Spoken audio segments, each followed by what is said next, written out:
Ohio gozaimasu! Welcome back, guys. Hello, it's Clockwork Noodles. We are here once more to have a fun video. It's always my fun ones when it comes to Zombieland Saga. This is the one where we'll go through it. We're not going to go through every single scene or anything. We're just going to go through the fun parts, the bits I picked out, the bits I loved, how much of an electrifying episode this was. This is definitely my favourite episode of the season at the moment. But before we get there, make sure you are subscribed. I have a fun gift going your way.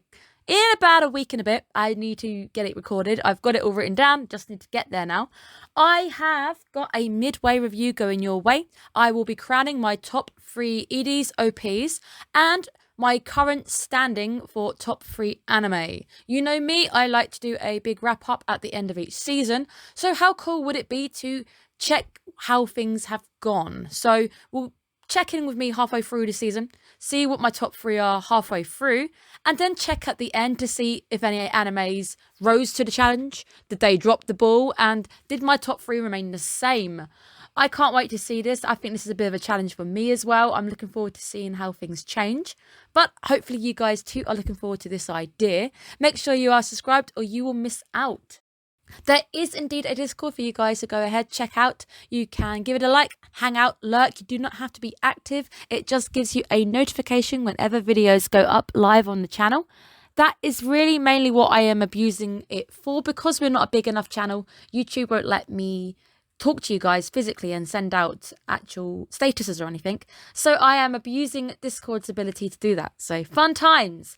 Let's go into it. We're not going into the recap, but we do have our recap.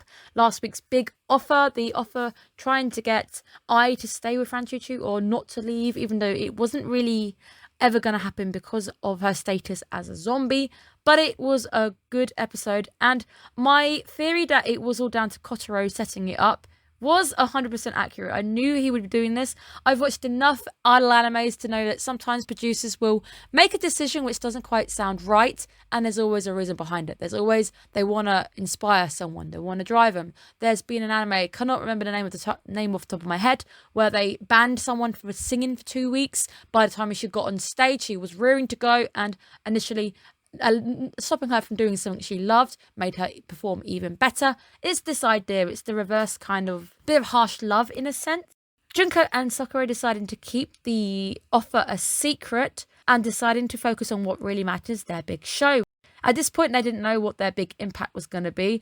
And man, it was an impact indeed. I absolutely love it. But the recap is done mimicking Kotaro last episode when he was singing, or his little jingle about Iron Frill coming to town. Same thing happened. They managed to keep their little jingle going. I really like this. Junko is now completely distracted. She's too busy worrying about too many things, and she hasn't expressed to her group what's going on, which is probably her biggest mistake, is trying to shoulder it all as one person instead of sharing it amongst a group. Our group is trying to buckle down. We haven't got much time left, and it's a great way just to see them all trying to cheer her on. They recognise that she is distracted, and we even get Yugiri cooking up all of her favourite foods. I mean, sometimes you can't do a great deal in a bad situation, but all you can do is just the little things, and simply just cooking someone a good meal, if that is the thing you can bring to the table. That is simply enough to show that you care. And this is what I think this arc is trying to show us, that you are stronger together and you all have your own talents. Is Shiori from Iron Frill stuck in the past? She is simply chasing Ai's shadow, and her now focusing in on a girl who looks like Ai, even though we know she is Ai. Is this just her way of trying to not move forward in a sense? Because you're always going to be chasing Ai's level of Iron Frill. Ai's level of Iron Frill has moved on since those days, and yes, we do see later on that it was Iron Frill or Ai who actually inspired Shiori to join Iron Frill. So many kudos to her to actually get into the group that she was aiming for. But I did wonder if it would lead them to have a bumpy show. We don't technically see their show, so perhaps it didn't. The scene with Junko and Ai is a beautiful one. There is a beautiful backlight going on, our sunset returning, and the idea of returning being a key thing when it comes to Zombieland Saga.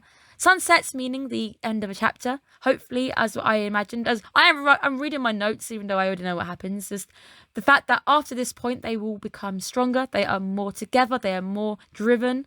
This talk also is overdue, but Junko doesn't say anything. It would have been her chance to at least talk to Ai, get it off her chest.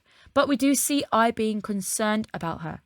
I's reluctancy or her inability to answer immediately, to be fair, she might have been caught off guard, simply just inflated Junko's concern that I would go and choose Iron Frill. But I think it's more the fact that it probably caught her off guard because she probably didn't think anyone was there. And suddenly hearing Junko talking like this is probably something that you can't quite reply immediately off the bat because you're not expecting it. So it must have been quite difficult to initially think of how to even respond in this sense. It is bad timing for I to have probably the worst policeman approach her on the beach, but luckily the makeup removing wave has her covered. Very impressed at how quickly it all came off. To be fair, it would have been even more fun just to have the makeup running off her face. I think that would have been a great little touch. But it's been a while since we've seen the active zombies in like spooky mode, and this week Junko really looking like she could jump scare any of us. So let's talk about the man of the hour, the man who is definitely leading the show and a character who I think often enough steals the stage. That is Kotaro. And Kotaro is an extremely mysterious character, also my favourite character. But he's also somebody who controls the plot, controls the way we drive. And this week as well, we see him driving the plot. Even if it is indirect, he has such a big impact on them. But it is just one of those things where I just can't keep wondering, what is Kotaro's ultimate goal? How did he make the zombies? We definitely see him putting into action this test to strengthen the group, strengthen everybody's resolve. Fun moment when we see how fun the Japanese language can be. Removing even a few strokes can completely change the way a sentence is read, from you suck to you succeed. It's great. It doesn't quite work in English, but again, if you were using slang, suck, S-U-C, kind of works. But Kotaro is once again our key player. He is the most important device this episode. His speech to Junko is what actually triggers the change, triggers our initial ideas, gives her the idea for the impact in the end, and also makes her realise what actually is the deal, what is going on. Junko needs to be leading. She needs to stop focusing on I and actually look at her own performance. She needs to be there. She needs to believe in her own self, because nobody is going to follow you if you don't also believe in yourself. She needs to realise her own talent, and that is what Kotaro is trying to get her to realise. It's her own self-worth. But it is an amazing 360 because Kotaro, on our opening episode, doing a bit of an Eren Yeager with the hair down, looking completely miserable. It's now a complete 360 as he returns to his inspirational self once more. But he is simply driving our plot forward, helping our characters where they need to be helped. Giving a helping hand to Junko to realise that you have talents, you also have dreams, you can also, achieve these big things. I found it absolutely touching that the group waited for her to come and eat. Even Tai literally taking all of her strength to hold back and try not to eat. This made me just kind of warm inside. It's a nice wholesome moment of the group just waiting. It's the level of consideration around them.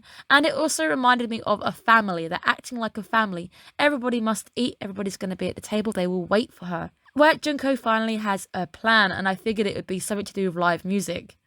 But there was no way I was ever going to leave her group. A, she's a zombie. That is probably the biggest thing, which is a problem. But as well, her place in Franchuchu, the whole new start, a new chance. Her old self in Iron Frill was amazing. But at the same time, that was the past. She needs to be going past that. She needs to have new goals. And that, I think, is what Kotaro is trying to push. That you need to have these new goals. You can go further. Resigning yourself to the level that you were in the past, Iron Frill's kind of level, you would become complacent. You're not chasing it. Giving her a new group, which hasn't got the standing that Iron Frill does, it gives her new challenges. It gives her the ability to grow and become better. Shuri underestimating her enemy is probably her downfall. I always believe that you should never ever underestimate a rival or an enemy. It's also quite disrespectful, so it also puts you at a slight disstanding in a sense. But I definitely believe in Franchuchu. Hearing Shuri talk down about them, we see her standing up for them. She loves both groups. We see her still supporting Iron Frill. She loves to see where the old group's doing, but she also loves her new group. I finally also figured out what I predicted. Kotaro is definitely testing them. And we already knew that the ID had already been revealed. They saw her in season 1. They saw her playing. They saw her singing on stage. There was no point actually having her hidden at this point. So it was a bit of a red herring. But this performance is electric. It is fantastic. And this is what I think Zombieland Saga had that stood them out. It stood them out as more than just an idol anime. And seeing Tai, I love it. I'm also very impressed that she's playing so well. But we're also using her randomness, her unpredictability to our advantage to play the drums. Drummers can be, in a sense, a little bit unpredictable at times. It can make for some very interesting drum solos. But this is how we impact. And this is what I think is the initial quirk that made them stand out above the rest, is their death metal. It reminds me a little bit of Baby Metal, the idol band, which is a metal band as well.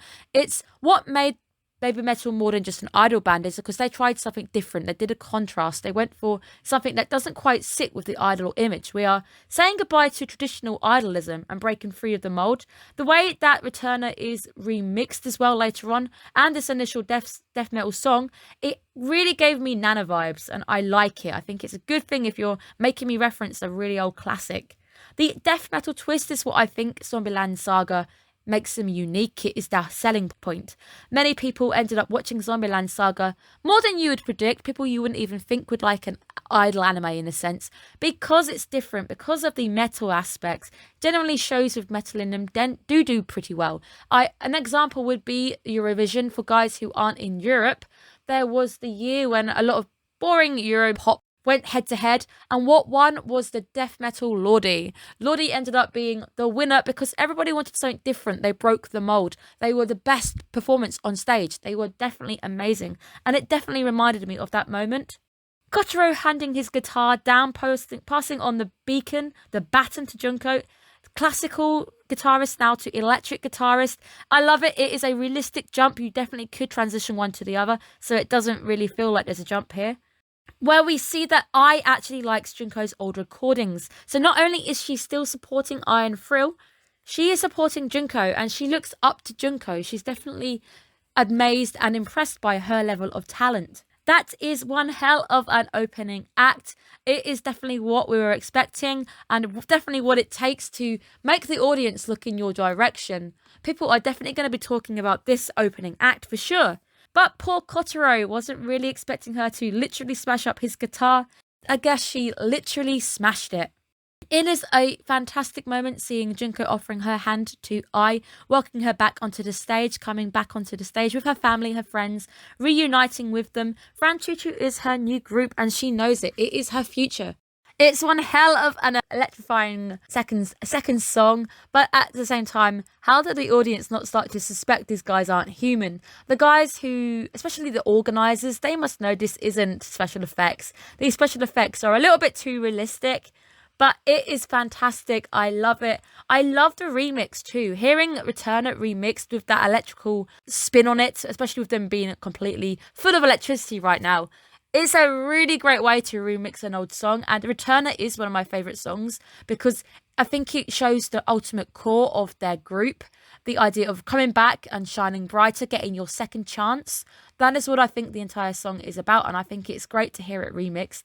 But this is what I want. This is what I'd want from an opening act. It totally smashes it, and it's definitely enough to show Iron Frill that these guys are serious. These guys are not going to be taken lightly. But it is probably the best rejection ever. But absolutely no doubt we will definitely see Iron Frill come back at some point in the future. Especially now that Iron Frill has just announced publicly on air that Franchuchu is now their new rival and is the rival to Iron Frill. Absolutely fantastic wrap up. I adored this week's episode. I really liked the way it was handled. I loved the stage performance as well. It's been a bit of a while since we've seen a complete stage performance from the guys. I think we had one the first episode. But to this kind of standard, to Zombieland Saga standard with the metal, with the death metal coming back. Really, really like it. I enjoyed this week's episode and I can't wait to see where we go. Now, this is probably my favourite episode for season 2. I thought the initial start was a little bit quiet, but this is definitely picking up for me, really enjoying it. And I'm grateful that it's my fun anime. I don't have to go too heavy into the script for this one. I've got enough heavy animes this season, which take ages when it comes to editing. This one doesn't take too long to edit. It's fun to have it out there. I hope you guys too also really enjoyed this week's episode and you are taking care of yourselves. Make sure that you guys take care. I will see you guys next week. Have a great day, guys. Bye-bye.